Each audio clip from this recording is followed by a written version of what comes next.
Here we go then. Welcome to Battletech Solaris Nights, episode 91. Adam Kiseki versus Captain Comstar. Oh, God. Adam Kiseki. Things have happened. People have died. Other people have lived. But who's going to tell the story? Me. I'm always telling the story. So yeah, that's kind of what I figured. Yeah, that makes sense. was, you know, that an unnecessary question.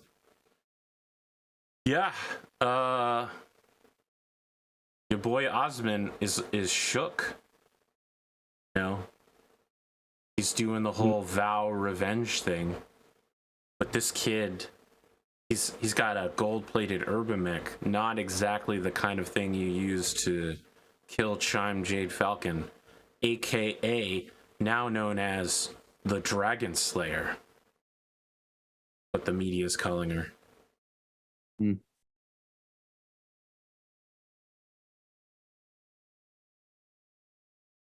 It's too bad she's in the assault class. Oh well. She's about to be in the put her foot up of Spoon's ass class, but yeah, you know. Just as soon as we can figure out how to get Gleemo and Spoon in the same room. Opposing schedules.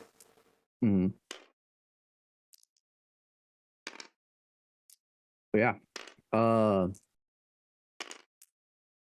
Adam, I think, has been taking this opportunity probably to actually get a hold of Osman and put all of this energy he's got now into making him a not complete freaking joke. Because previously Adam was having to try and like motivate Osman by essentially using the things that Osman likes about Solaris's nightlife and party life and stuff. Yeah, as like well. a carrot to get him to actually care about anything. He prefers the stick, and he prefers the one to be the one with the stick. You know, because he likes killing people. He's a warlord. Yeah. Well, murderous intent is something that Adam Kiseki is both familiar with and capable of working with. Yeah. When the two of you look at each other, do you get that JoJo Sixth Sense reading your murderous intent? I mean, my question would be: is Adam able to tell whether or not Osman's actually killed anyone before? Yeah, Osman has definitely killed people before.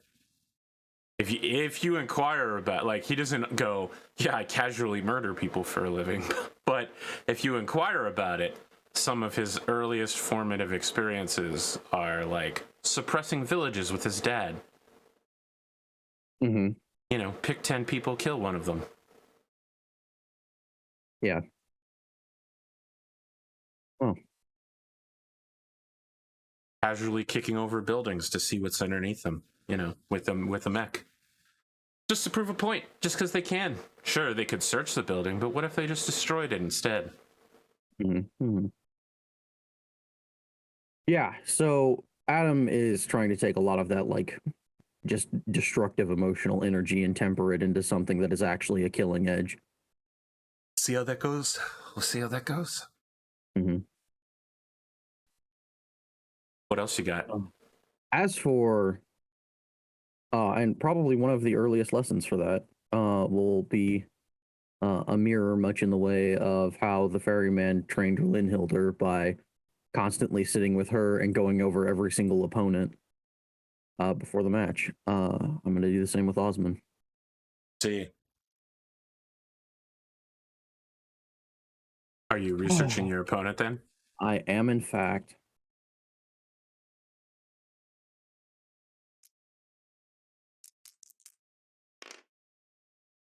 That is an 8. Okay, you get 2 options. Yeah, I get.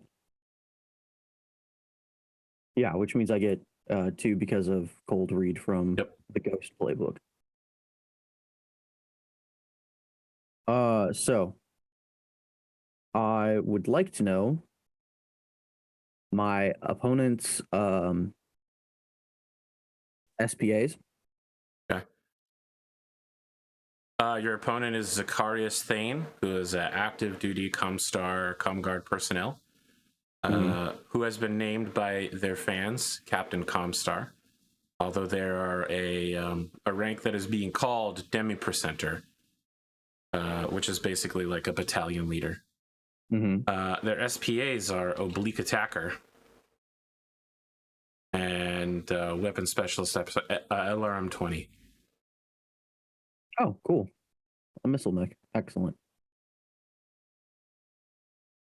All right. And then my next question would be immediately after that. How is this person vulnerable? I mean, there are several answers to that question. There are Comstar personnel. You're word of Blake. You could just assassinate them pretty easily, or find somebody to assassinate them. Other than that, they are a veteran of Tukiyid, and they often talk about the separation of Comstar from the rest of the inner sphere to act as a neutral arbiter, and the end of political violence and terrorism. And in fact, they start every match asking for the end of political violence and terrorism and denounce any gladiators who encourage it or who encourage, not patriotism, but nationalism. All around a real stand-up guy. Yeah.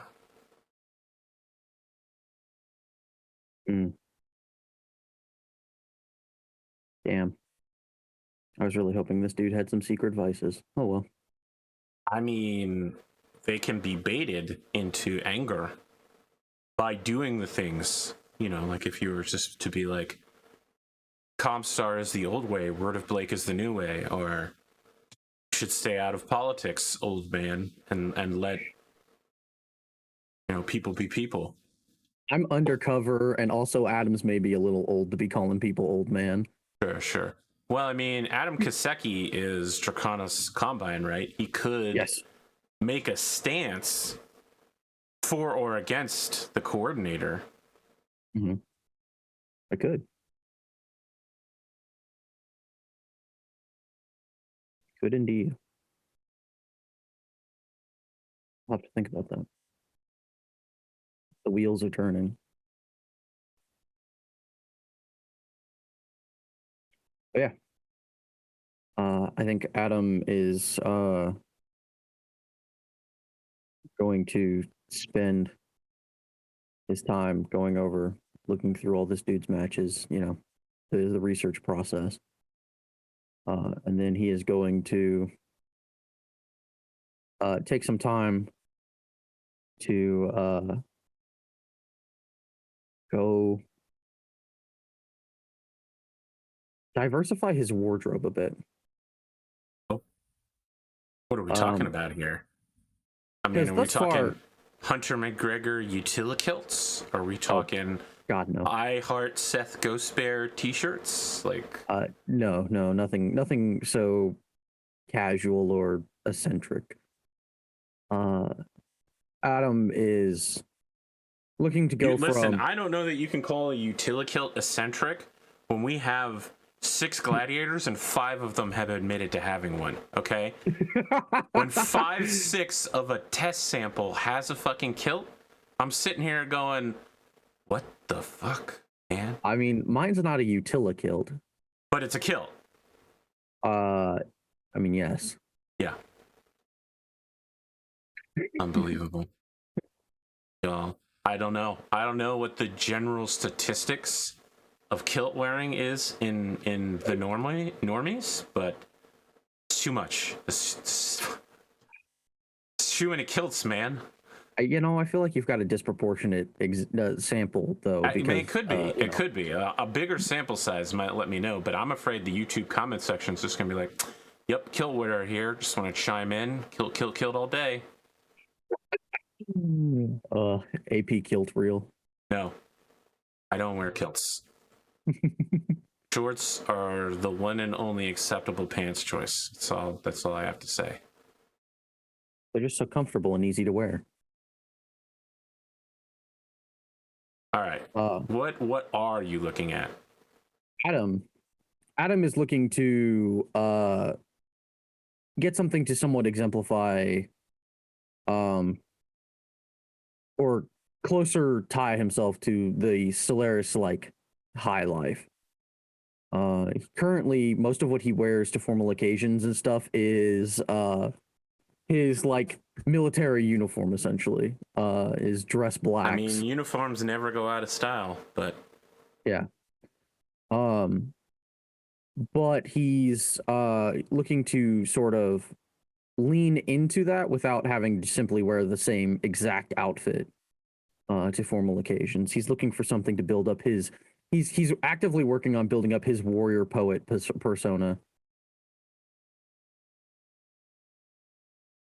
there are some who call me a terrorist. Well, nobody would call him a terrorist yet. He hasn't done a terrorism that anyone knows about. No, Iron Man 3, the Mandarin, the fake Mandarin. You know, Yeah. It's just like, Trevor. Man, what a fucking callback for Shang-Chi, though, right? Like, holy shit. Oh, Shang-Chi has a callback to that? Oh my! You haven't seen? Okay, well, No, November 12th, it'll be out. Let's listen. The whole movie is based around that guy. Oh my Christ! It's insane, incredible. Dude. It's insane. They brought it back. That sounds funny as fuck. I'll have to watch Iron Man 3 and then go watch Shang-Chi. I'm not in love with Shang-Chi. I like a lot of it. I don't like some of the messages. It might just be a cultural thing, but they fucking nailed the comedy. They absolutely nailed the comedy. Yeah. I mean, it's a Disney movie, so of course they're gonna get the comedy. It's like in Avengers, where he's like, "Oh yeah, old man." He's like, "Get the suit, get the suit." Then one of the engines explodes. He's like, "Get the suit, get the suit." They do it real well. All right. Have you seen this guy on Twitter that does the like anime outfits? Heroes and villains wisdom K? Yeah, I'm assuming that you guys were posting about that in the Discord, and I looked it up. I don't know what high fashion looks like, man. I wear t-shirts and black shorts, and most of my t-shirts are also black. So fashion, clearly not one of my things. But when I think of a fashion, I mean, this guy is like a Milanese, you know, like Italian runway guy who was just like, all right, let's do some anime shit in my free time, I guess. This is what I assume Solaris fashion looks like. It's just that him pulling shit out of his closet and going, how can I look like Eren Yeager?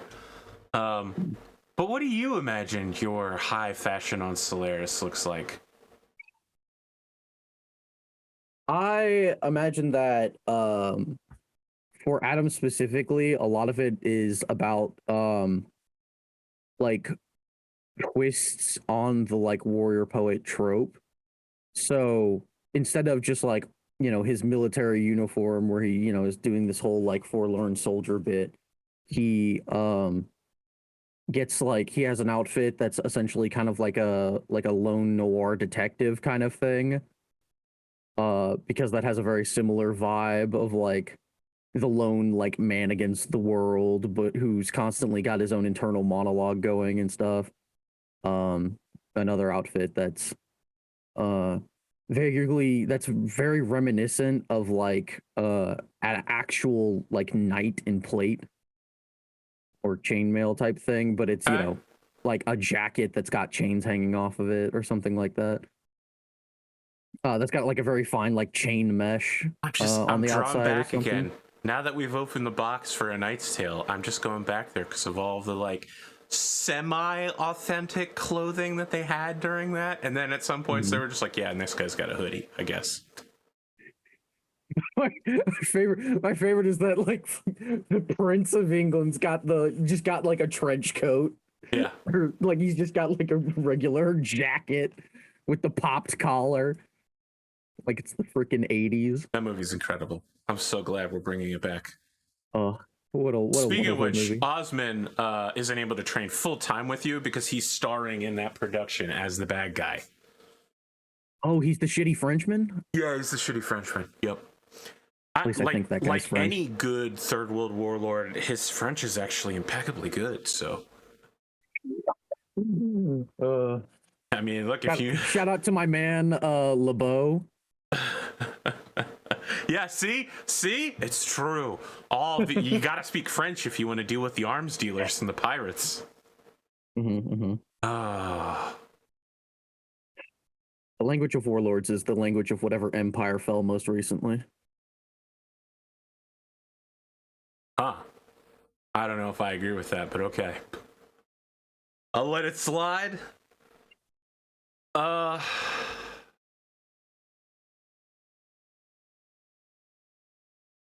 you want to have a scene for Linhilder? So Linhilder and Astrid have received pieces of Tira Miraborg's aerospace fighter that they crashed into the clan's flagship. And the two of them, they've been getting together every Saturday morning and like holding a ceremony on the roof of the Mech Bay. It's a little weird, but I just wanted to give you that, like, you know, Linhilder is still doing things, even though Adam would go because of his but like are time you on the front. Rasselhagian? No. You know, it's a street. They don't chase anybody out, but the entire all of these little. It's not even a religious service. It's like a remembrance. Is entirely in Swedenese. He just sits in the back. He doesn't get up there or anything. He just on the back of the roof. It's just, you know, flat open. Well, I mean, like he's clearly like he's sitting on like the like concrete edge of the roof. You know, like those big like concrete like barriers on the edge of a roof. He's sitting on that on like the opposite side of the roof, with like a solid 30 feet away. So, you know, in what I'm going to call true Norse religion, it's not like there's spirits, although there are, you know, creatures of the land, elves and such that you must appease.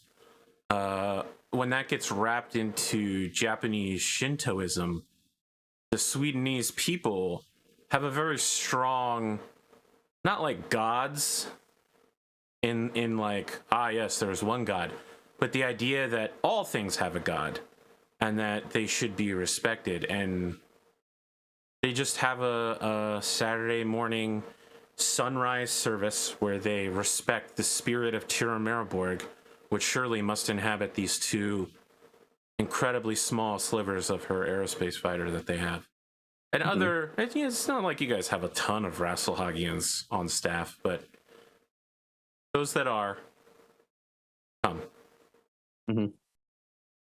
Yeah. And Adam's there to pay his respects to somebody who, in his eyes, is the reason that the great victory was allowed to happen. The great victory.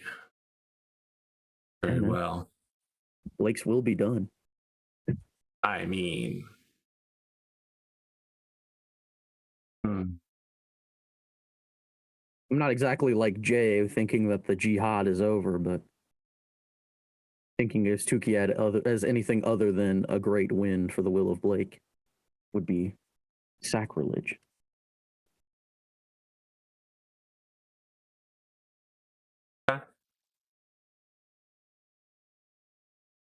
Not that he's over, you know, waving a fucking wob flag in the background. Yeah, that would probably not go so well.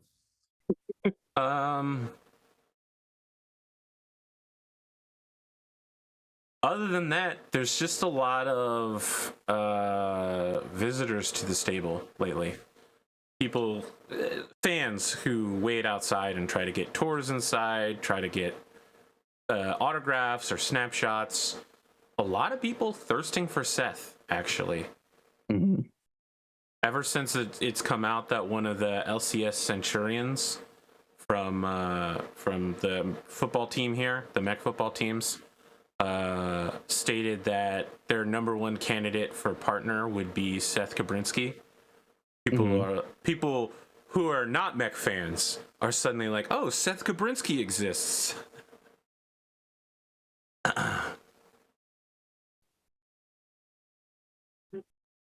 Yeah. Oh, Ludeman just said AP coming at my wardrobe in the latest episode.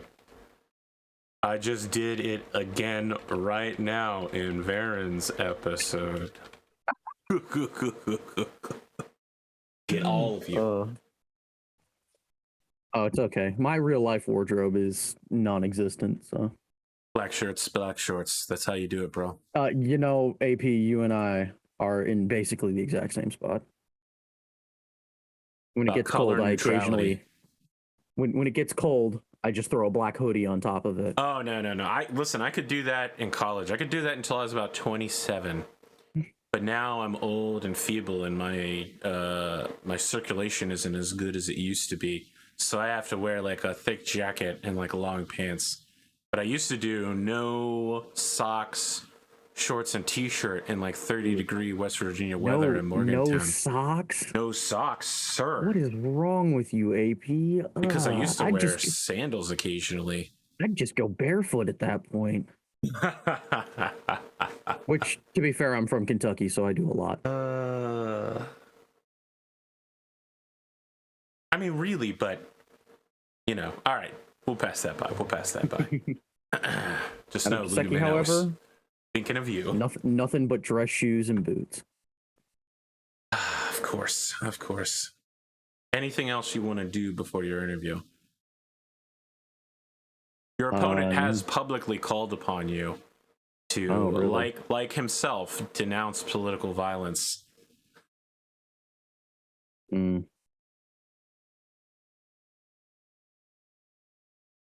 Oh.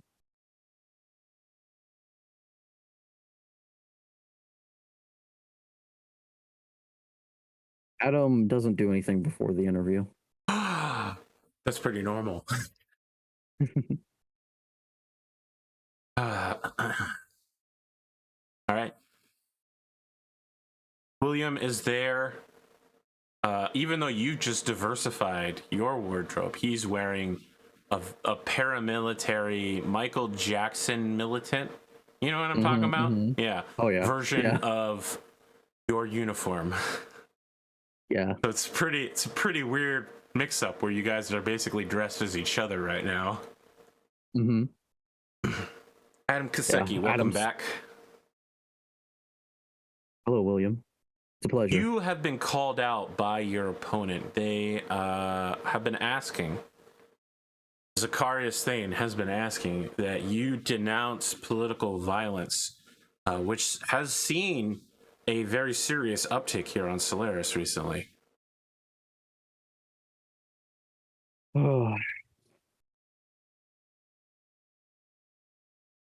William,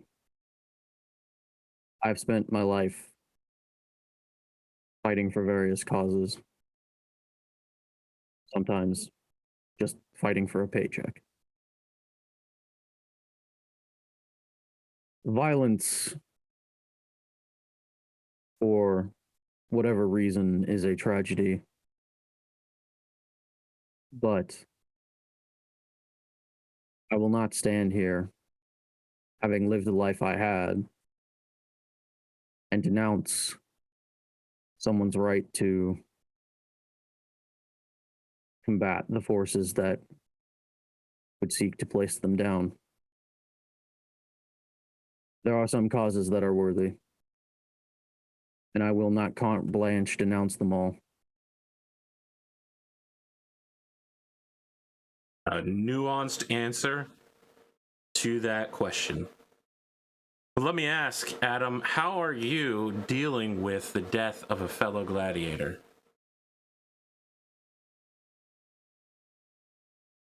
You refer to Adam Knight, my compatriot in first names. Sure. I knew Adam for a short time on the front, and It was difficult when he died. I will continue to miss him. He was a positive presence in the stable, in my opinion, despite where he came from. As a matter of fact, in large part because of where he came from. Adam Knight was a example of what someone can make of themselves no matter their original circumstances. I find that to be a valuable thing, which is why I dedicated my last match to him.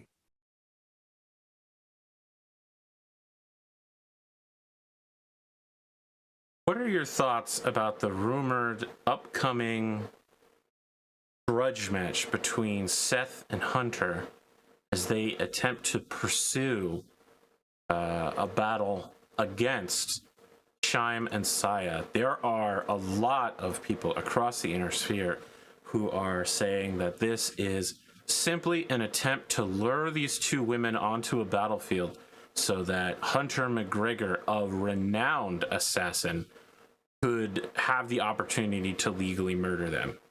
What are your thoughts on this match? I would think that people who are surprised by the idea of Solaris gladiators trying to settle their problems in the arena have not been watching for the last several hundred years. But there are few gladiators who pursue grudges with the intent to kill. Yes, this is a world built on machismo and superiority, but it is not often you find a gladiator who is so willing to not only disable their opponents, but permanently eliminate them. You disagree? I find that Hunter McGregor's lethality was in large part assisted by some of the people who he faced, much in the way that our friend Adam Knight had disabled his ejection system before going into a fight against a clanner. People on Solaris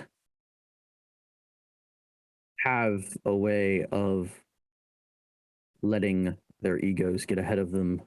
When you see that shot from a Gauss rifle lined up with the head of your mech, you don't think twice.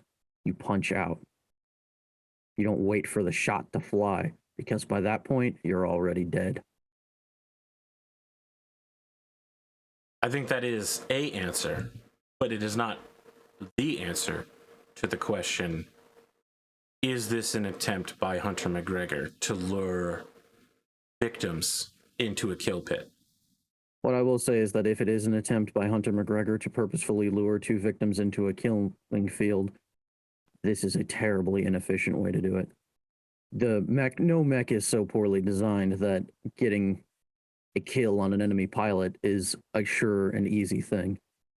And the entire time, they're just as armed to the teeth as you are. He's just as likely to get himself killed in there as he is to kill either of them. Well, speaking of lucky shots and cockpit hits, have you had a chance to review the footage of Carl de Viller's match yesterday? No. I was actually training with my intern at the time.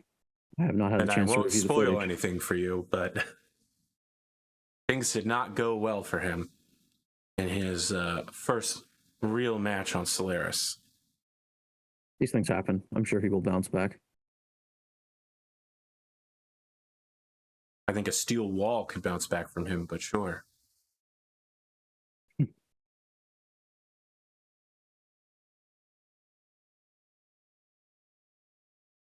So, William, I guess the last question I would have to ask you is, what are your thoughts on the upcoming match? On your match versus Captain Comstar, Zacharias Thane.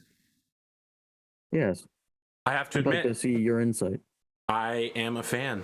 Zacharias, I feel like he's a very strong contender. His last loss was something of a fluke. That has put you in a position to challenge him, but I think this is someone who could make their way to the top 20. someone who could claim one of the most cherished spots.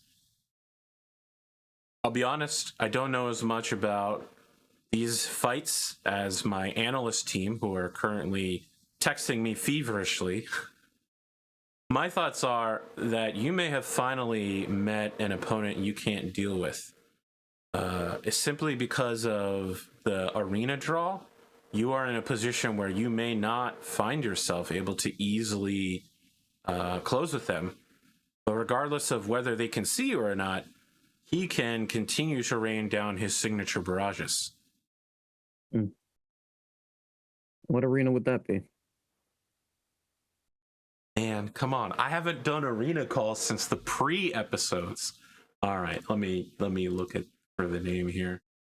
Arena calls. Come on. The Desert Arroyo Battlefield Arena, of course. West, outside the city. It looks kind of like that miniature replication that's sitting between the two of us right now on the table.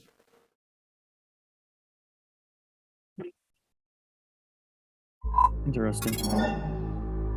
Did he arrange this match specially? I was under the impression that Class 6 always battled in the house arenas. He did, in fact, arrange this match specially just to face you. Well played to him, then.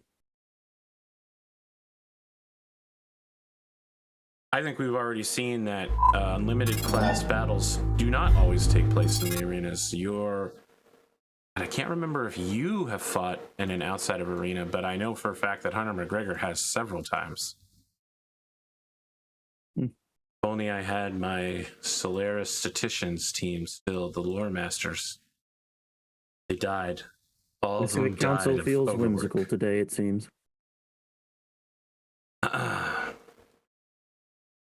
Look, I'll be honest with you, Adam. You've been winning at a pretty consistent rate, right?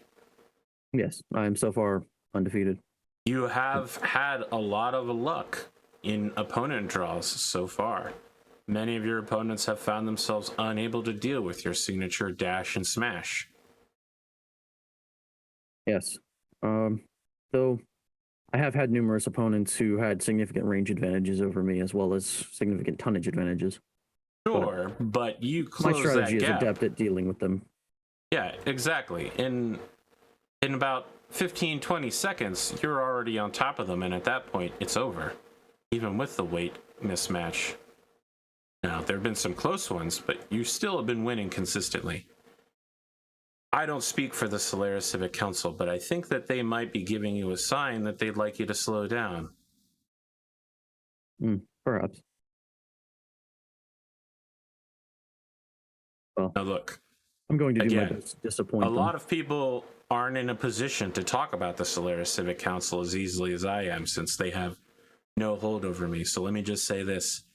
You and I, and the audience at home, we all know the Solaris Civic Council gets involved in these matches. They do try to make them as neutral as possible, but they have played favorites before. I think we all remember what happened to Seth Ghostbear.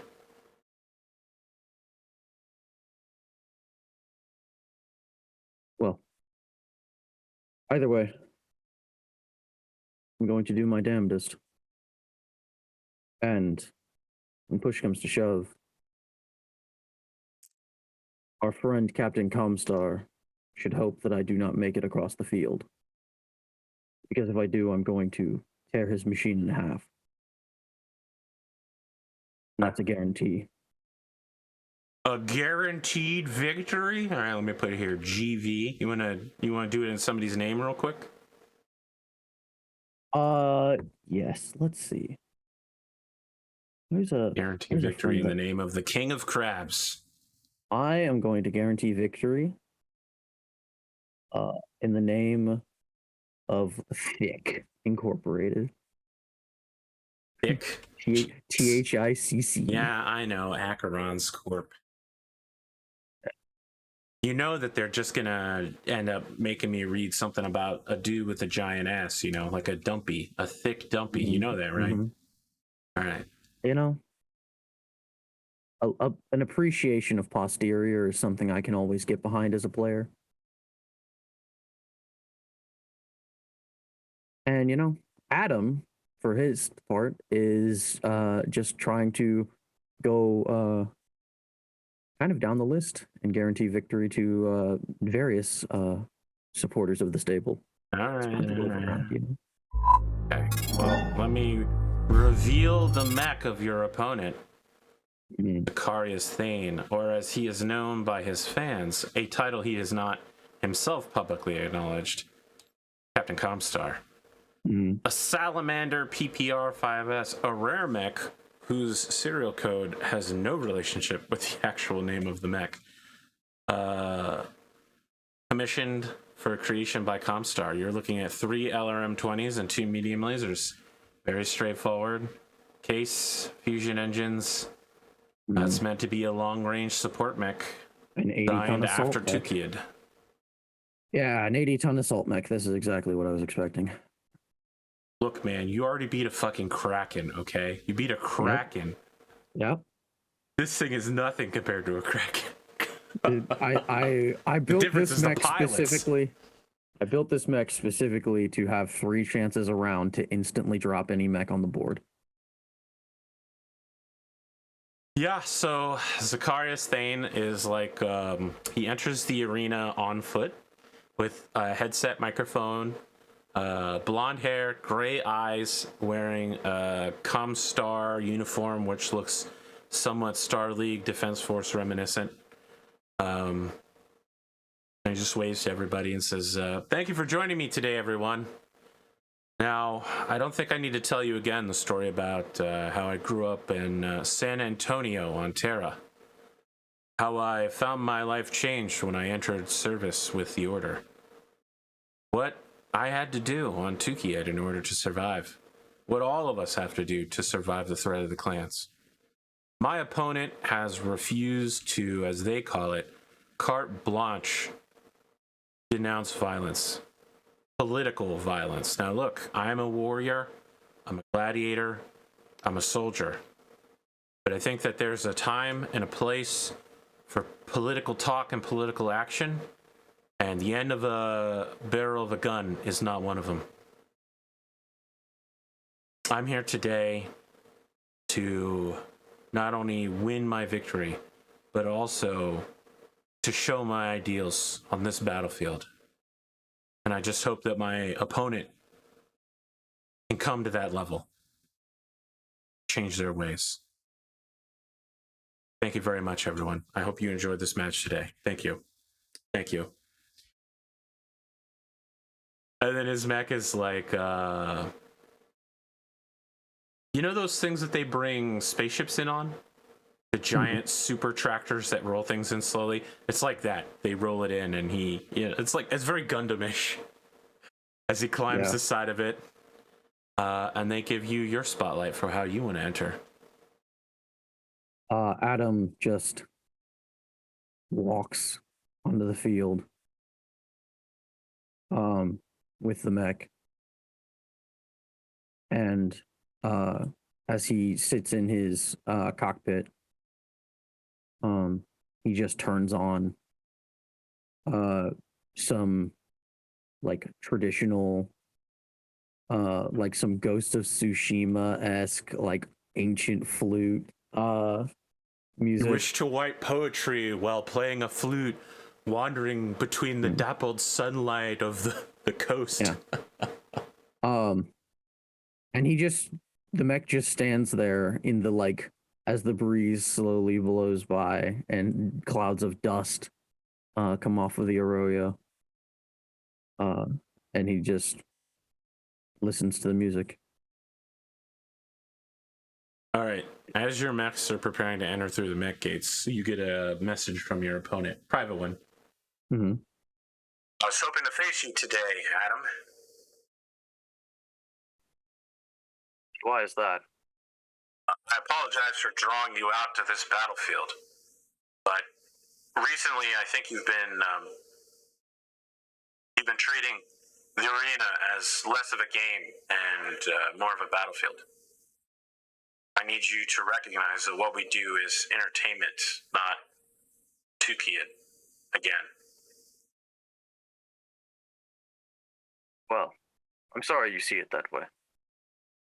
Simply put, I enjoy winning, and I do not plan to stop anytime soon.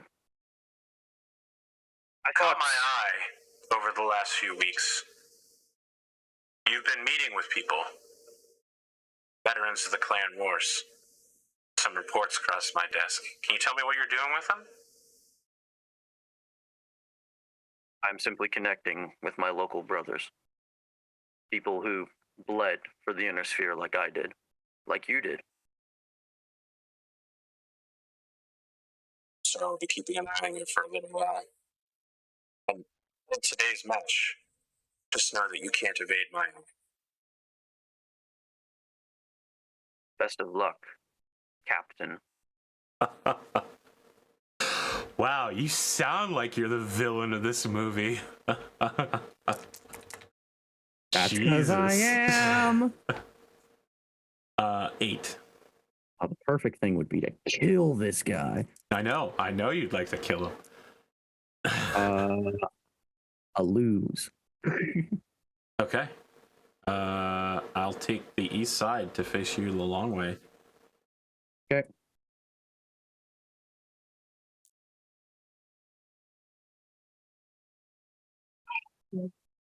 Starting in the canyons, that's bold. Let's see. Yeah, I'm gonna have to jump. What are you doing? What? No, tabletop sim, please. Yeah. I have a place to go. Do I want to go there or do I want to start here? I think over here technically is a better start place.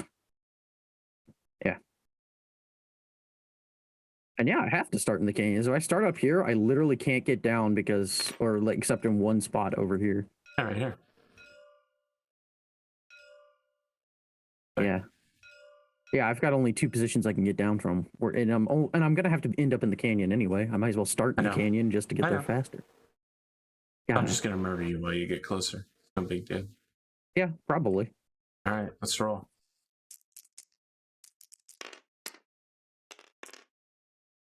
And I rolled a 4 again, which is a 5. 4. So, extended range LRMs. I activate extended range LRMs. Oh no, he doesn't have those. Okay. He doesn't have. All I was saying is that I want them. I activate supercharger and begin the only plan I have to avoid disaster. 8, 9, 10. It does not matter where I go because I have no cover anywhere as a oblique attacker. So I just move 12 in a straight line. More, not quite a straight line. But I go zooming down the canyon. Get that 4 evasion modifier. Okay. That's not so good for me. I like it when your modifier is a lot smaller than that. Well, there is nothing down here to stop me. Now the question is, can I see him?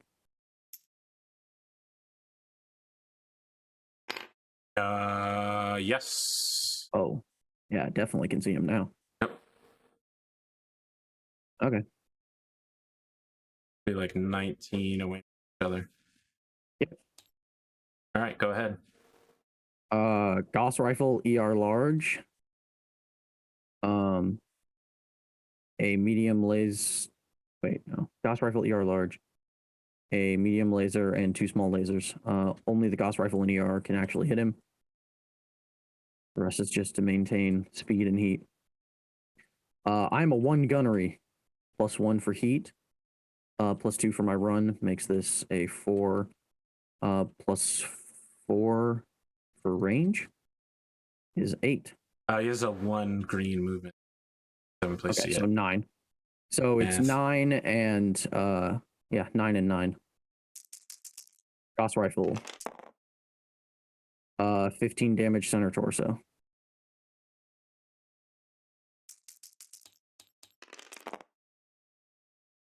laser misses.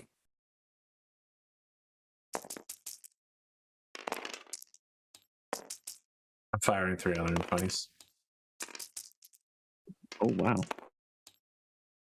Did only one of those hit?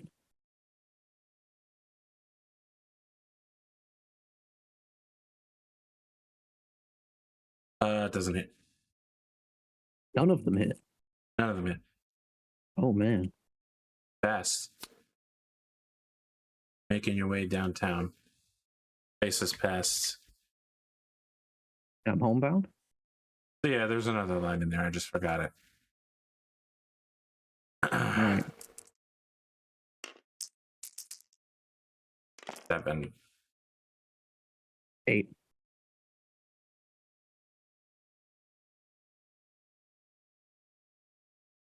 I don't move. Supercharge again. Why don't you? Do it. I think I will. I need a Good. 5. Good. Okay, did it.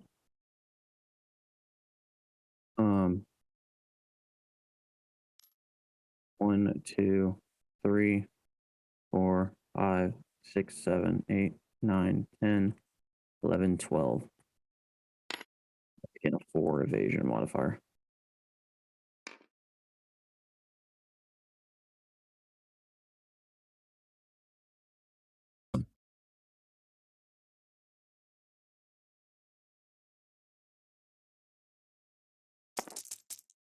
Three alarm 20s again. That's a hit. 12 missiles. Right leg for 5. He doesn't have Artemis or anything? No. Left arm for 5. Through armor center torso critical for a crit.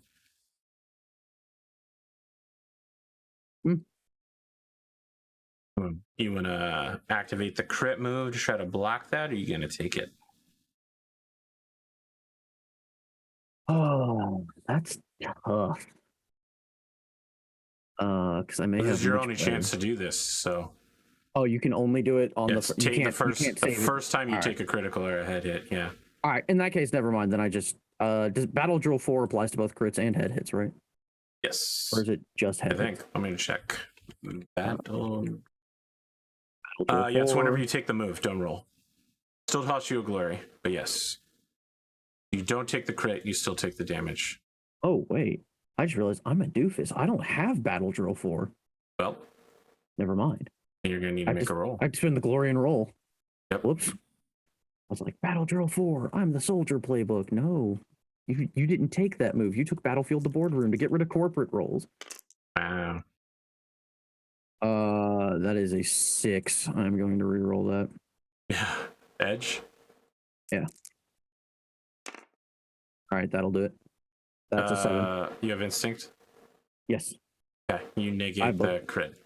Yeah, I have both instinct and training. All right. That's a miss. Well.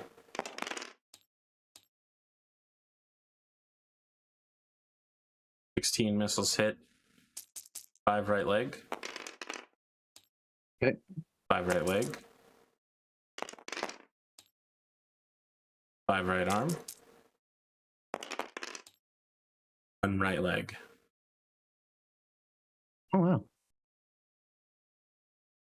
Star. Well, indeed. That passes.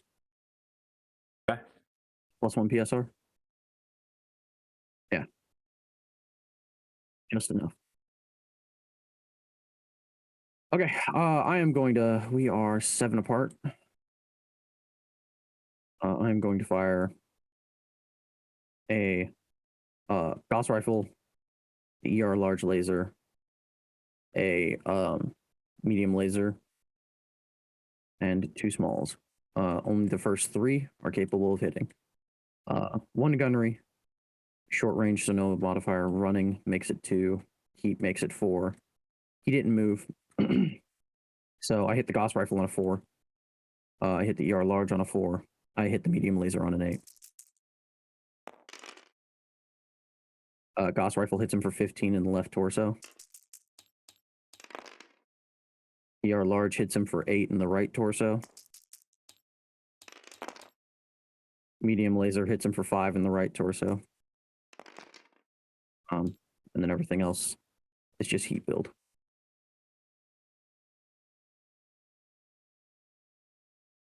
Okay. And that is PSR for him. Yeah.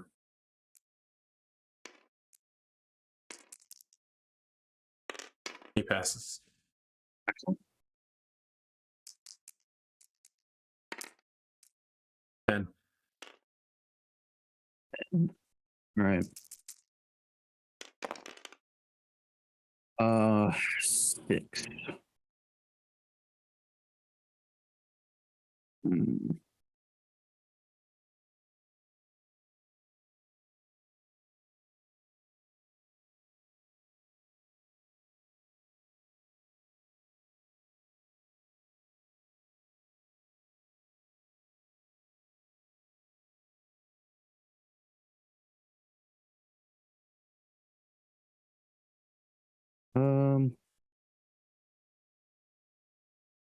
Hmm.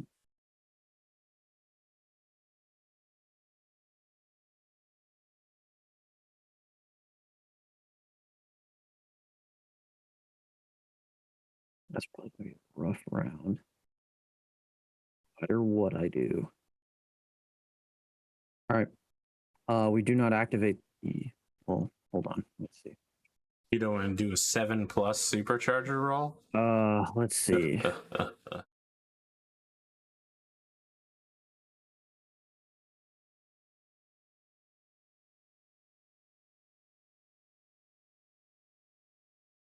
That would be baller as hell, but I don't have any edge left.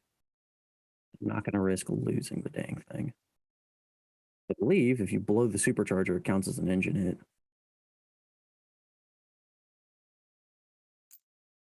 Instead, I will just move there at a run 2 for 8 movement.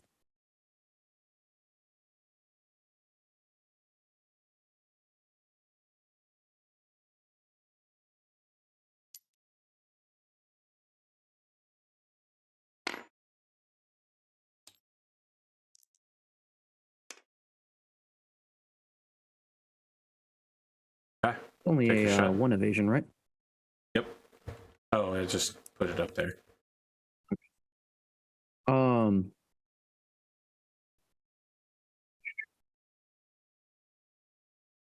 So, yeah. Actually, I don't think I can see him, right? Because I've got a 2 high thing in front of me. Normally, this would block line of sight entirely. He has to oblique me. Okay. Yep. So I can't shoot him. Oblique attacker that hits. Mm-hmm. Center torso for 5. Cool. Right torso for 5.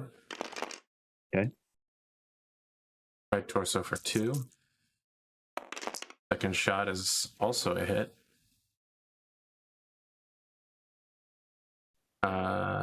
Left torso for 5. Left leg for 5. Left arm for 2. Third shot hits.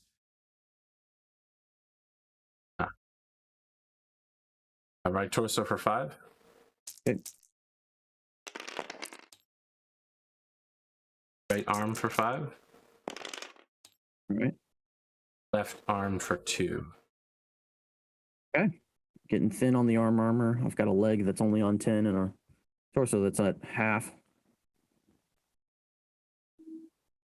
But we are still standing. I passed the PSR. I have a 7.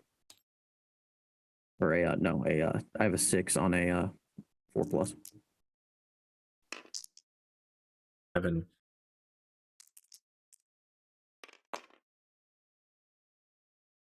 That's a 9, so I would lose this.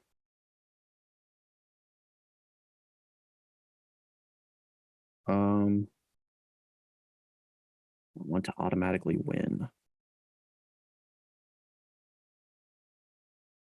Yeah, I think I'll you can choose to just win. cold read the sky.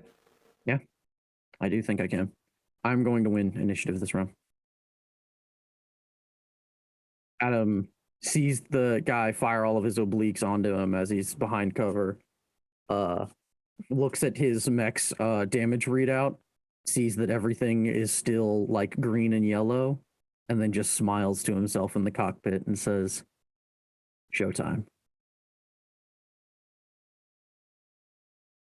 And then looks at the cockpit camera because he knows that Solaris is watching. Gives him the wink. So, what is your move, Captain Comstar? Question. You can no longer escape me. You've backed yourself into a corner.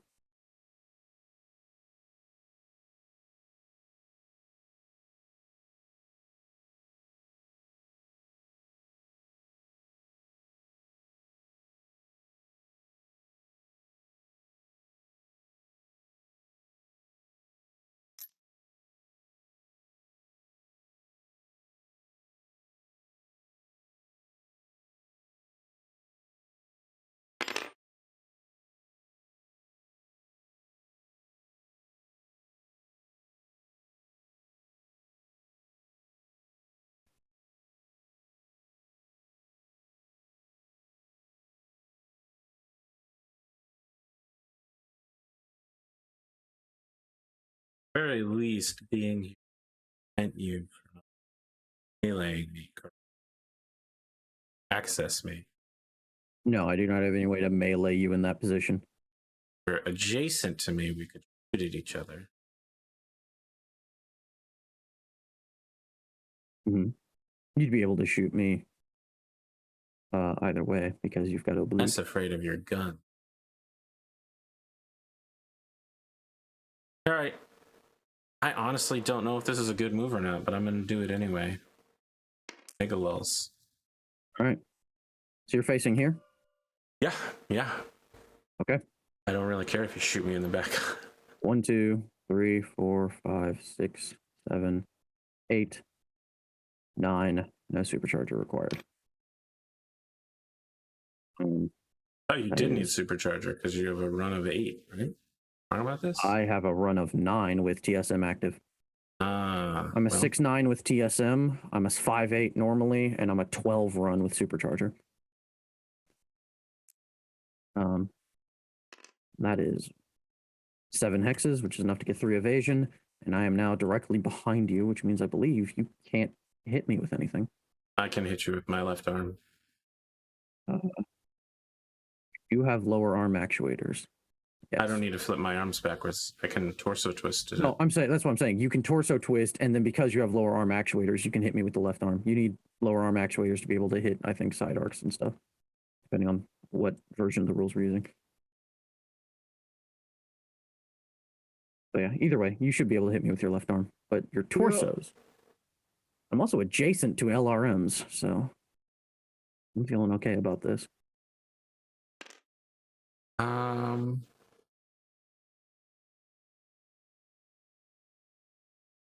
Wait a second. Can you even hit me with a +7 difficulty? Yeah, give me a second.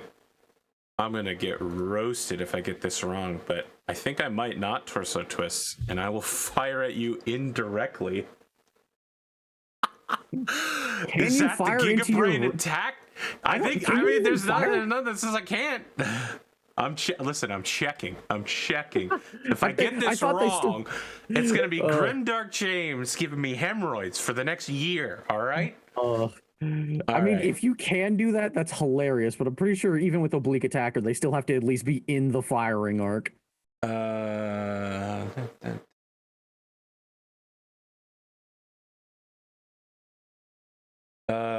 Attacker with valid line of sight to the target cannot make. Okay, so I can't do this. I do have a valid line of sight to you.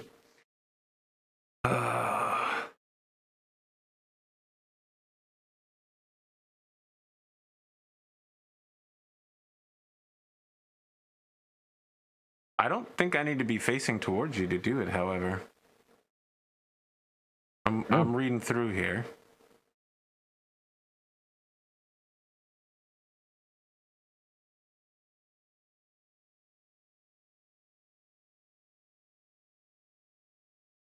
Someone will correct me in the YouTube comment section. Don't worry about that. So I have a 6 penalty to shoot you. 7 penalty. What? I'm adjacent. Your minimum range is 7, and I'm adjacent. Minimum range is 6. Oh, you're right. Never mind. Ignore me. But yeah. You should have a total penalty of 10. Well, that's the opposite of what I needed. Go ahead. Okay.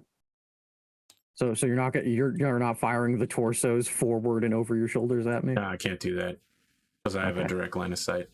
I wish that I could fire them straight up and they'd loop behind me.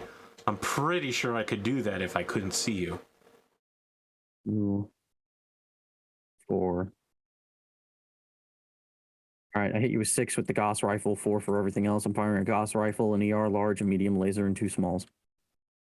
Everything is actually in range now. Gauss hits on 6. Exactly 6. I hit you in the left leg for 15. ER large hits you in the left torso, rear for 8. Colonel. Small laser hits you in the right arm for 3. Another small laser hits you in the rear left torso for 3. No crits on anything. It's fine. This is worth the risk. Well, it ended up paying off for you because I didn't roll any good crit rolls. Yeah, well, you didn't get to beat me to death, which is what I was trying to avoid. Yes, I did not get to immediately rip your head from your shoulder. It's true. Got a 10. I'm at an 11.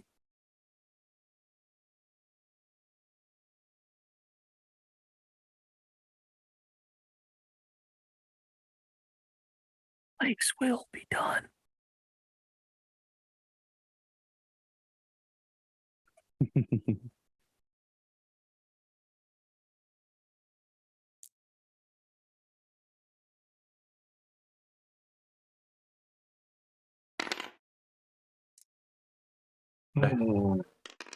Let's see. I physically can't move you from there, can I? Yep, that's correct. You also can't take a forward drop. It's a fall. Tell me more about Blake.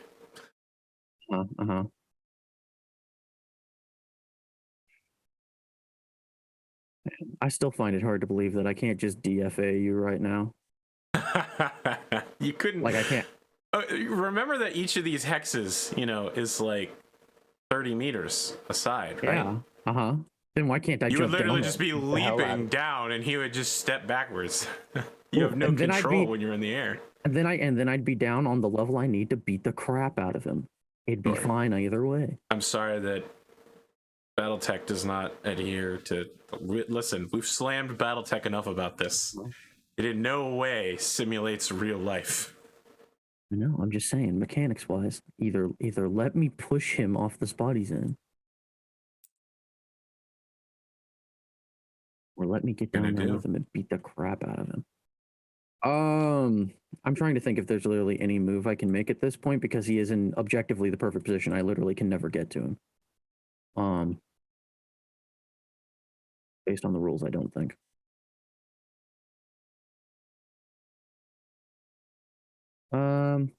I mean, I thought it was a genius plan, but I also came up with it, so.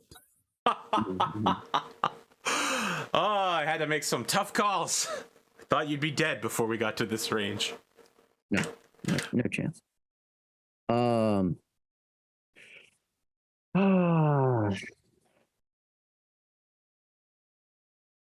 No chance. My guy, I had a center torso through armor critical on you. What if that had hit an engine or a gyro? And I have glory. Yeah. About to find out how far that goes. Not far enough, unless it lets me do a back handspring off of this ledge and kick you in the face. I mean, if you want to fall 4 hexes, be my guest. We can talk about how much that hurts. You know, I think that might objectively be the best move. Here's the question, though: is it just auto fall? Let's check page 68 for the ancient home rules. See. Yeah, it's a fall if you go more than 2 hexes, or sorry, 2 displacement. It should be noted that it'll deal 4 times as much damage as normal to you. Yeah. So there's no way for me to get down off of this quickly.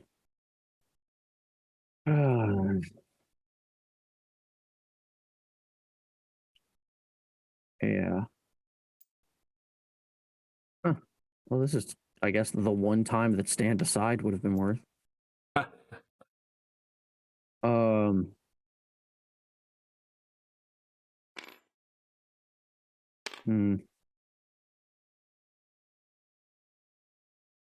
Strong, you don't think you can beat me in a gun duel where I have a +6 to hit? Honestly, I am just gonna stand. All I'm right, just gonna stand. do it. That's it. I will Alpha Strike. Okay.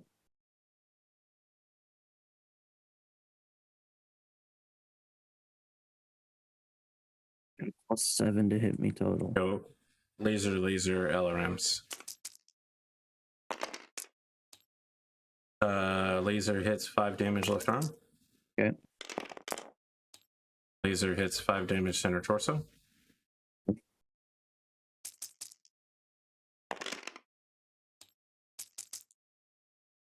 This LRM2 hits.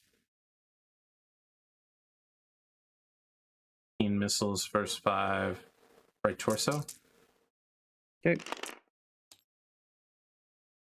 Left arm for 5. That's internal. No crit. Left arm for 5. Internal again. Crit. Right arm for 1. Okay. Last missile pack misses. All right. I'm a 1 gunnery +1 for my heat. I hit you on 4s for the Gauss rifle and 2s for everything else. I'm going to fire the Gauss rifle, the ER large laser, 2 medium lasers, and 1 small laser. That should be 8. Yeah.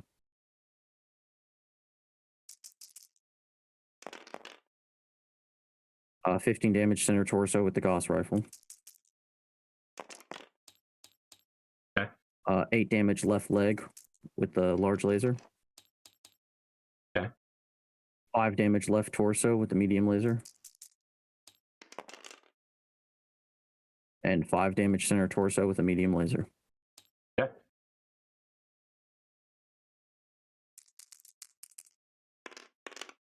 Make the pilot roll. I also make a pilot roll. 5. 6.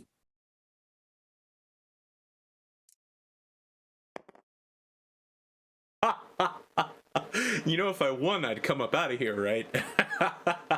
Oh, absolutely. Oh, no, I stay still. I'm good. This is a great place for me to be. That +6 to hit is a pain in the ass, but I like being not dead. I also stand still. You know what? Do I stand still? Let's see. You're probably hitting me on. It's probably it's probably a 2 gunnery. So you're probably hitting me on 9s. Well, no, you're probably hitting me on 8s. I do a rope-a-dope. I'd only be hitting you on 6s and 4s, and you'd be hitting me on. Okay, no, I'm gonna move. Okay. Go ahead. Chance, roll the dice. 1, 2, 3, 4.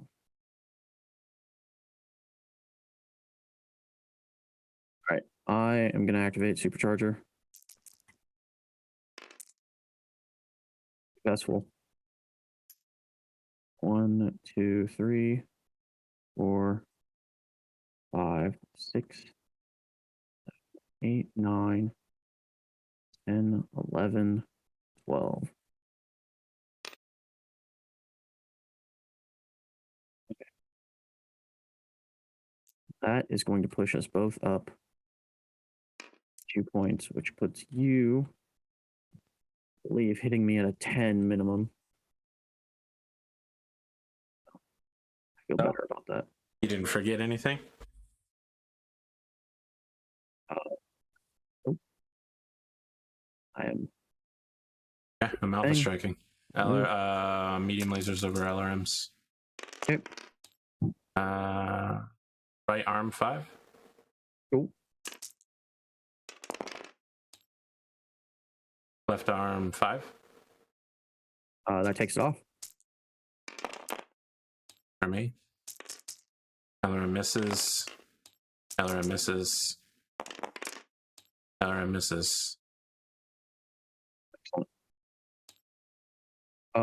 I hit you on 6s and 4s. And now instead of the second medium laser, I am instead firing an additional small laser. So, Gauss rifle on 6 hits 15 damage left arm.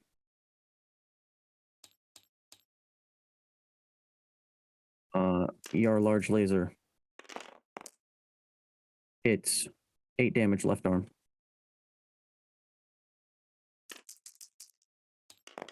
Medium laser number 1. Wait, sorry, did you say 8 damage left arm? Yes. Sorry, I took the wrong arm. All right. Medium laser hits 5 damage left leg.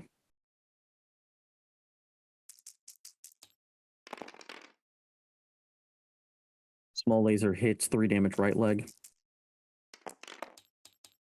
Small laser hits 3 damage center torso. Okay. Stay standing. I'm still standing. Yeah, 7. yeah. 8. I don't go anywhere. Oh.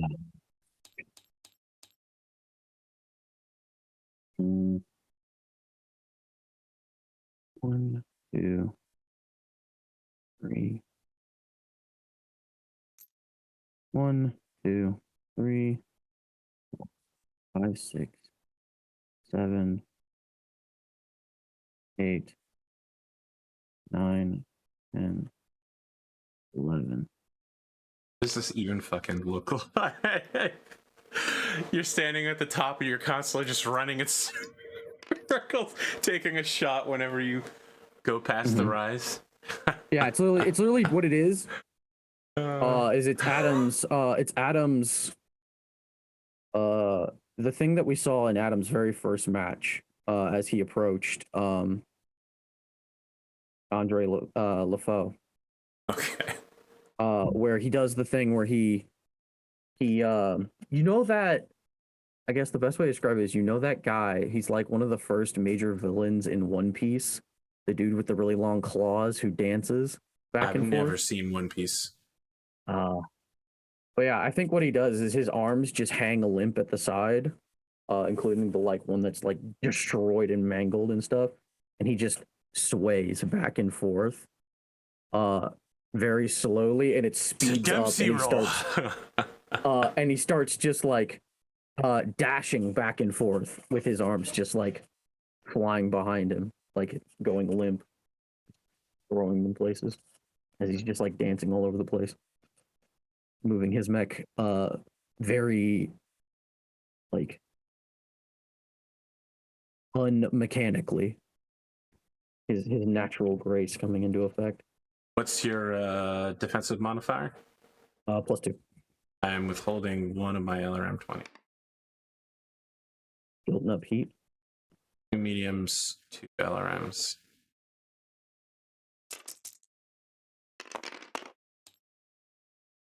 Uh, 5 damage left torso. 5 damage right leg. That was a headshot too. Nope, LRMs, nothing. Gauss rifle, ER large, medium, 2 smalls, 6s, and then 4s. 15 damage right torso.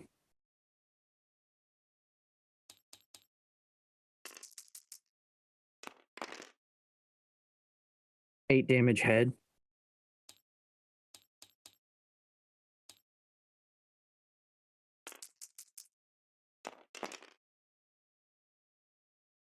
5 damage left torso.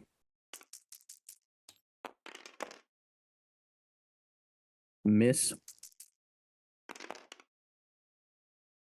And then 3 damage right arm. Yeah. Things I think just got more difficult for our friend. Sure. He's standing still though. And a 10 initiative. I have a 6. So now what will you do? How much movement does he have? He has 4, 6.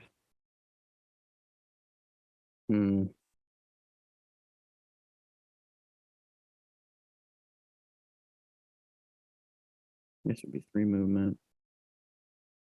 5, 6. I don't think he can get anywhere that I care.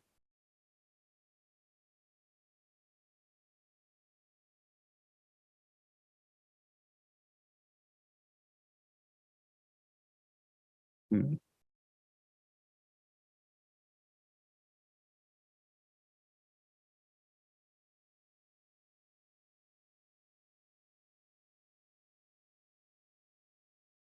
One, 2, 3, 4, 5. 1, 1, 2, 3, 4, 6, 7, 8, 9.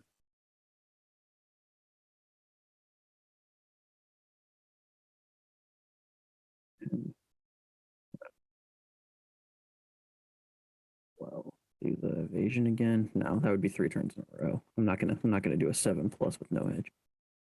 I'm not that crazy. But 1, 2, 3, 4, 5, 6, 7, 8, 9. I can't see you if I'm not adjacent, right? I've got to go 1, 2, 3, 4, 5, 6, 7, 8, 9.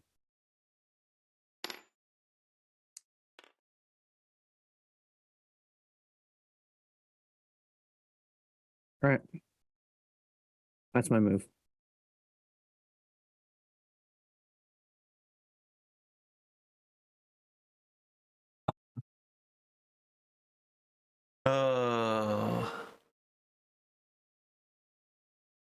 My heat be causing problems, man. Heat be causing problems. Mm-hmm.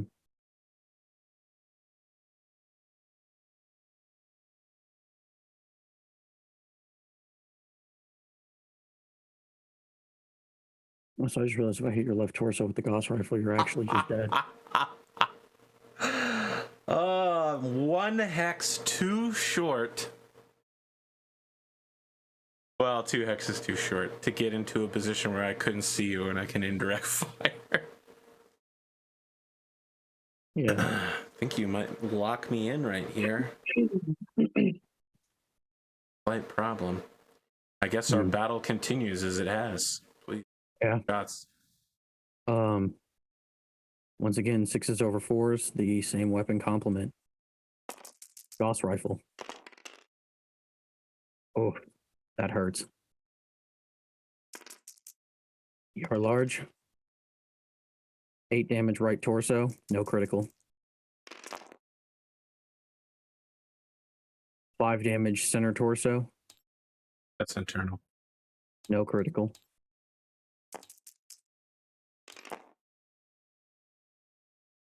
3 damage left arm. And then miss. Ah, not the round I wanted. Such is life, though. I will withhold 1 LRM 20. Left leg for 5. Taken. Colonel? No. Not even No. close. Yes.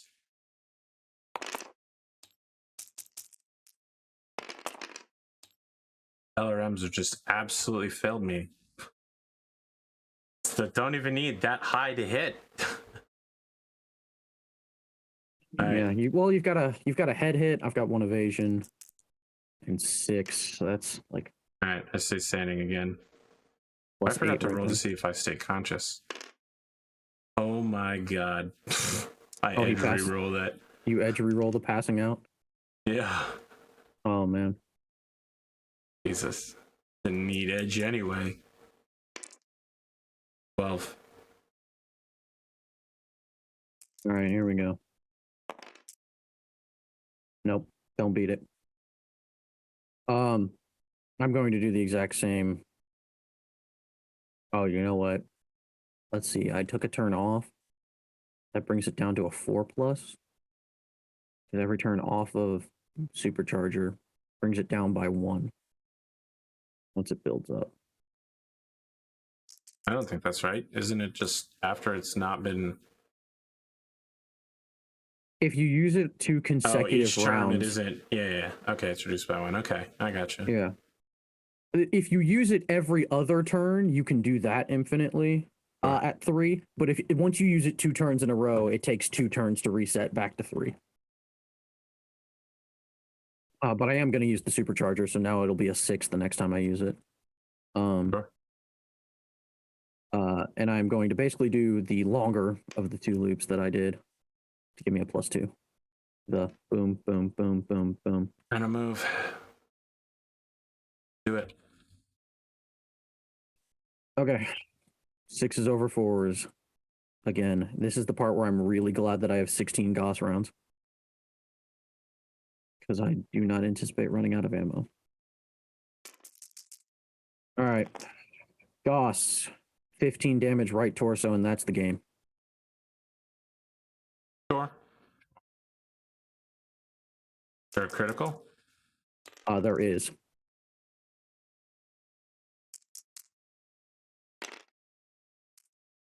Go ahead and check to see if the critical hits an ammo bin.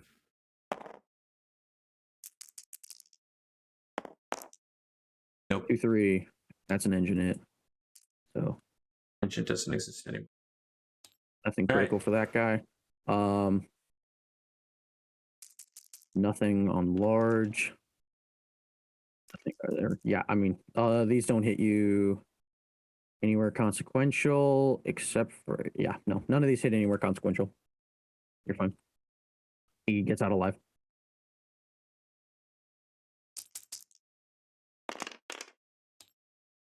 Uh, 5 damage right torso. That's the last of the armor. 5 damage right arm. That's internal. There is 2 criticals on that. Was it an arm? Yeah, it's an arm.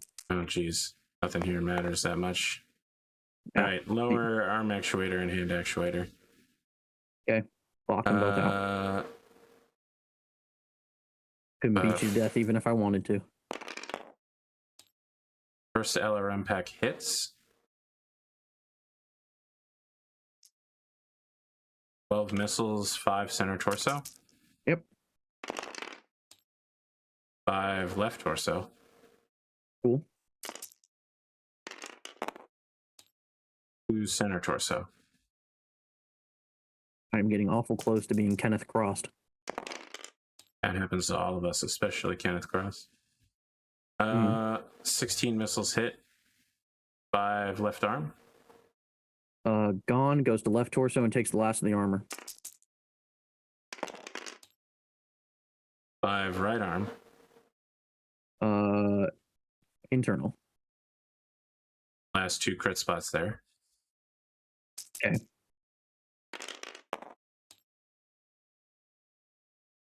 Right arm. Gone. And internal on the right torso. Got nothing. And 1 damage right torso with a critical. Okay. Enough. You have to fall down and critical yourself. 1-3 is the XL engine. Yep.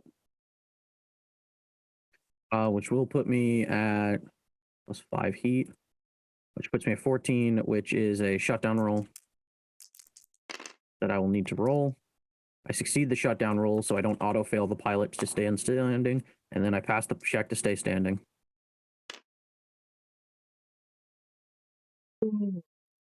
I don't know why I rolled to see if his mech stays standing because he's ejecting out of it.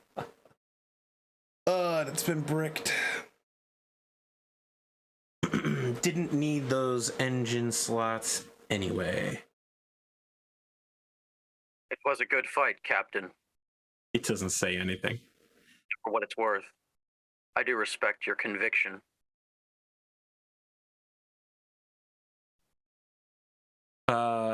He sends you a text message that says turn on the news.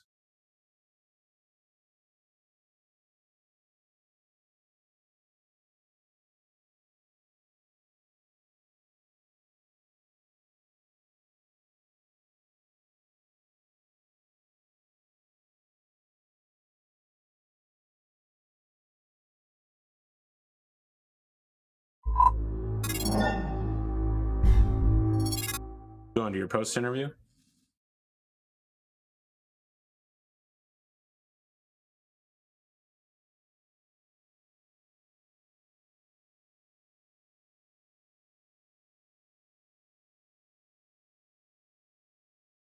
For the audience at home, his microphone broke.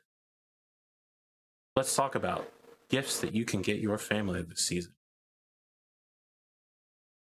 A subscription to APGamingREAL's Patreon. No. Anyway. Picture frames. Everybody has pictures. Having a frame there ready to go saves some time. Relatively cheap, easy to transport. Picture frames. That's my gift idea. Also, mini waffle makers. Waffles are good. But yeah, when he says turn on the news, I do flip the news on. Okay. The top story is about someone who just shot to death the guy who played Johannes Erwin Rommel from the League of Losers in the middle of the street, and that there's a lot of suspicion that the person who shot him was having trouble telling reality from fiction and believe that Rommel was an enemy of the Lyran Alliance state based on witness reports. Yeah. Political violence. Adam just looks at it and goes, huh. Well, that's a terrible cover story if ever I've seen one. Cover story is the name of your first album. And then he goes to a music studio to record an album with Osman called Cover Story. No, he goes to his interview. Drill songs, ISO Kenny style. Ah, yes. But no, he goes to his post-match interview with William. William is like, well, Adam, you seem to have gotten into your opponent's face a lot faster than he could handle. Things were pretty close at the end, however. Well, I was able to overcome a 25-ton weighted disadvantage, so I can't say I'm unhappy with the results of today's match. The longer I've been on Solaris, the more I think that the weight doesn't matter as much in the unlimited class. Sure, between a 35 or a 40 tonner and a 55, I think it makes a big difference. But in the unlimited class, you're talking about warriors who are built differently. I've seen medium mechs fight assault mechs to a standstill. I mean, you literally just did. I gotta be honest, I don't know that weight advantage matters as much as pilot skill. Well, I'm glad you think so, William. I tend to think the same. And I am certainly happy to be sitting here proven right, at least for today.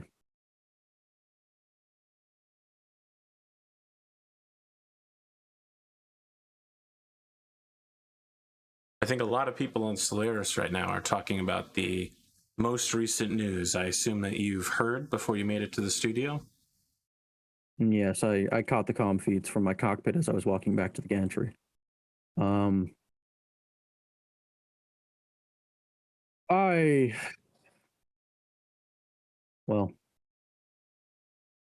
would say that my heart goes out to, well, I must admit I don't know Mr. Rommel's real name. But his loved ones, I wish them the best. Rommel stood for something terrible, but he did so in a proper light. He was playing a character in order to satirize our troubled past. And that is, I think, not only an important role, but a sacred one. And, well, I think that when someone who fulfills a role such as that is taken in such a manner, it is a tragedy. There simply is no other word for it. I think tragedy is definitely what everyone across Solaris is feeling right now. Let's hop back to your match, however. Do you believe that you'll be able to continue the streak of wins that you have? Or were you suspect that as your opponent's skill level increases, you may eventually reach a wall that you'll be unable to climb? I do not believe I'll reach a wall that I'll be unable to climb, but I do believe eventually I am going to lose. Happens to everyone. My only hope is that I do so in a manner that still does me credit. You believe that you're I don't champion die in the material. process. I do. I genuinely do. But you think you could beat guys like Chris Cross or Kai Allard-Liao? Well, William, if I've learned anything in my entire life, it's this. You have no idea who you can beat until you do it.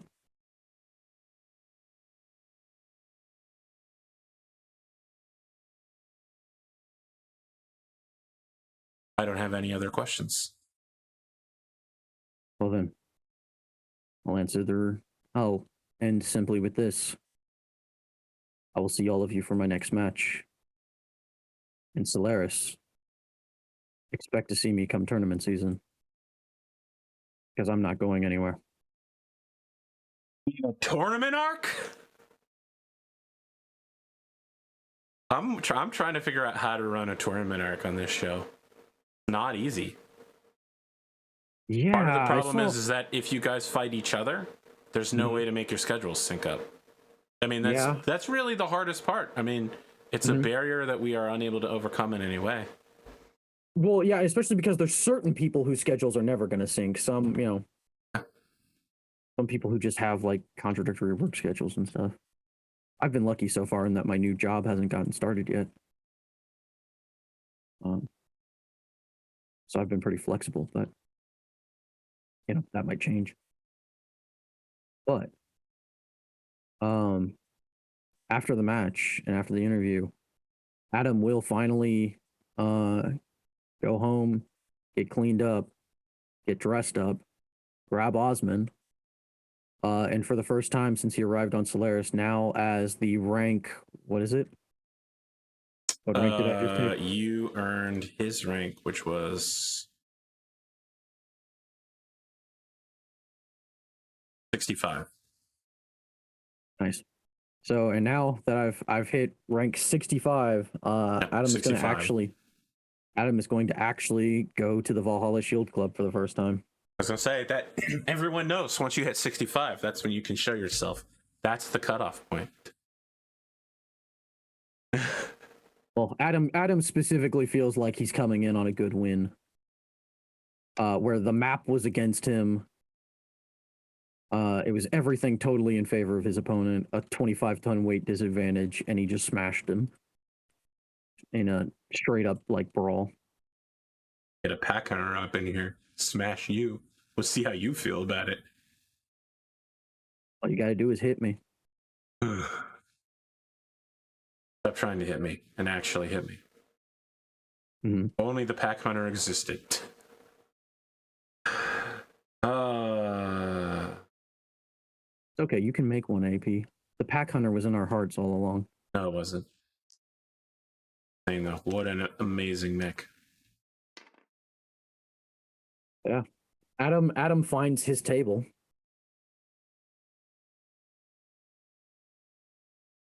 Pays the doorman. I mean, it's an alcove. It's an alcove, right? You could sit at the main table if you wanted to, along the logged bench, wooden table, everything made to look classically Old Norse. Are you sitting there at position 65 at that place setting?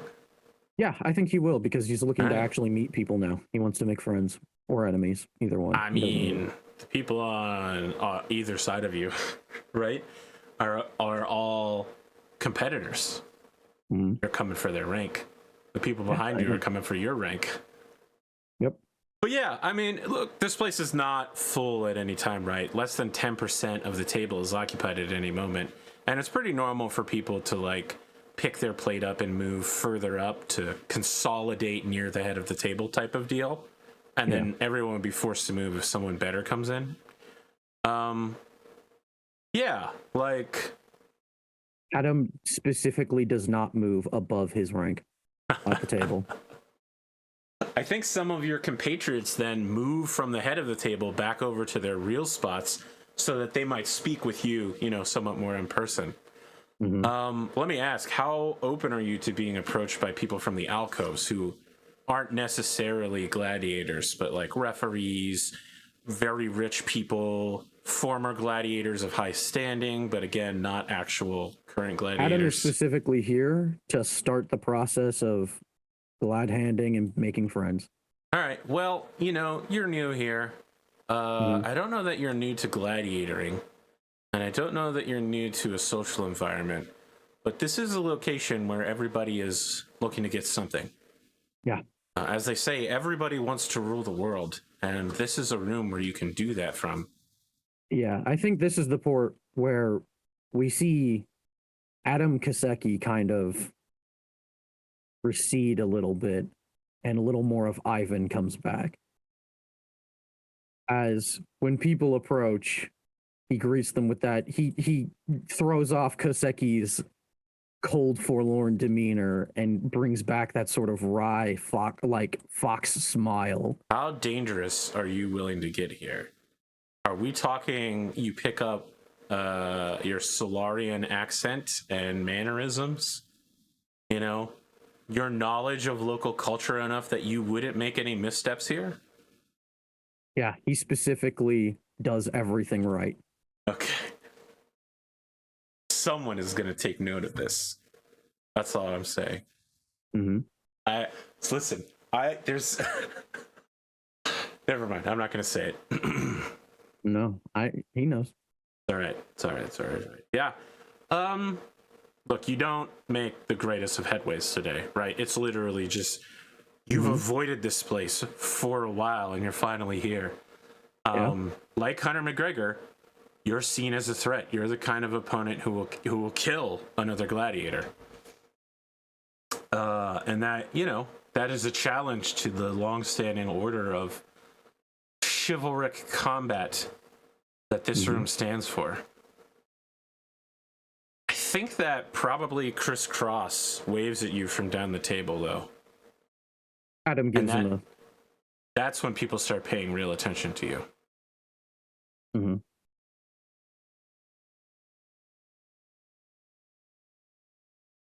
All right. Anything else you want to do?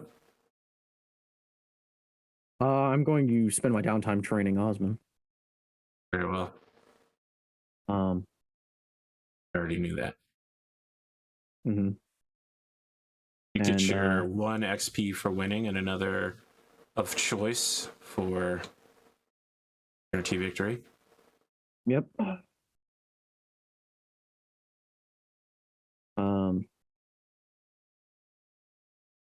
I'm at 3 stress, so we'll have to deal with that in the future. Gonna have to say some shit.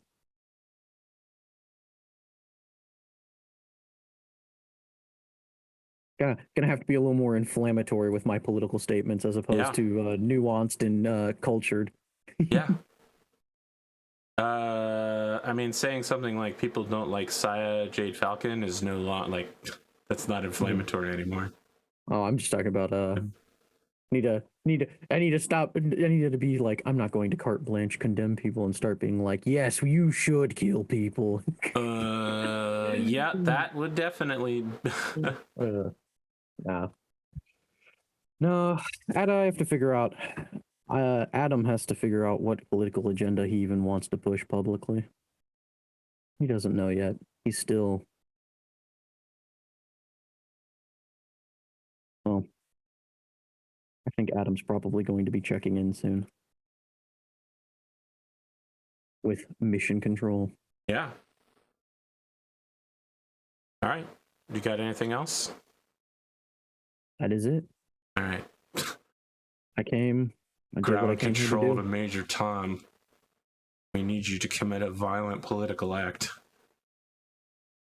Mm-hmm. Oh, wow. During this episode, somebody absolutely eviscerated me in the comment section for the way I play Hardspace Shipbreaker. You know what? If what they're saying is right, they're right. I've been playing it like shit. Keep getting blasted by venting compartments. Oh, no, I've been pulling door panels off, but not lights, and apparently door panels are worthless and lights are worth gold. Oh, dang. Which doesn't make sense to me, but I guess the door panels are just a simple mechanical device, so. Thank you for joining me, Farron. I guess I'll see you in 2 weeks. And it's been a pleasure, AP. As tomorrow always. Night is the Gladiator meeting, Gladiator Hall. It is indeed. You should probably watch. I am going to watch the episode. Yeah. I only say it because otherwise you'll have no context for how fucking insane tomorrow night's gonna be. Oh yeah, I'm expecting it to be. Kane's. I'm expecting to have had some very interesting ideas in order to try to kickstart the character momentum again. Yeah, it's definitely different than his last 2 characters. Yeah, you gotta. If you're in Kane's position, you gotta come in hard. So I'm glad to see that. He did. That apparently our man's making a splash. All right. Thank you for joining me, audience. Choose your Christmas presents well. Now's a great time because later apparently won't be a good time. And have a good time zone.